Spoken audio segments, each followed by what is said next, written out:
And one more question. Are you too gaffe-prone to become leader, to become Prime Minister? Are you too gaffe-prone to become I've leader or Prime never Minister? had a gap. The truth is not Yesterday. gaps. This is the past. We need to talk about the future. There are many countries now who want to use guilt to try and exploit the UK. They ask for reparations. I saw it as a trade minister. It's not culture wars. I was at the WTO. I won't name the minister from another country.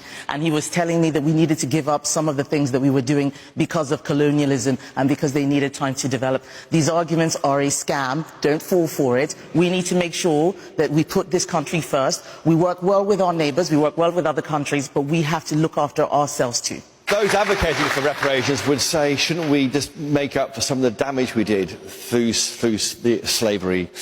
As a black woman saying that, they may find that hard to understand from you. Are you too gaffe-prone to become leader or Prime I've never Minister? had a gap. The truth is not gaps. Yesterday, maternity pay. We do not want to see teachers teaching their white pupils about white privilege and inherited racial guilt. People should not be made to feel guilty for questioning levels of immigration, legal or illegal, if it is changing the place they know and love. He said I became working class when I turned 16, when I was working at McDonald's.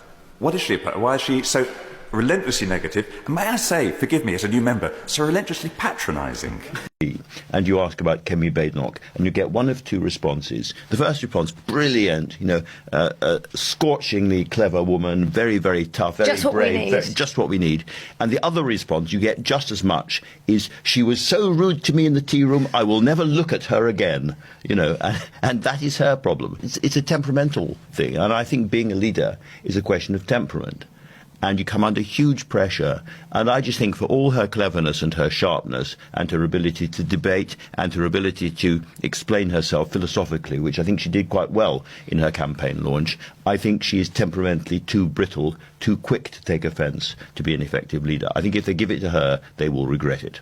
I've got to say that reports are that you're difficult to work with, that you had dreadful meetings, officials telling the Guardian newspaper that you were bullying, they were traumatised by your behaviour. How do you respond to this? I mean, We are conservatives, elected to conserve what is great about our country.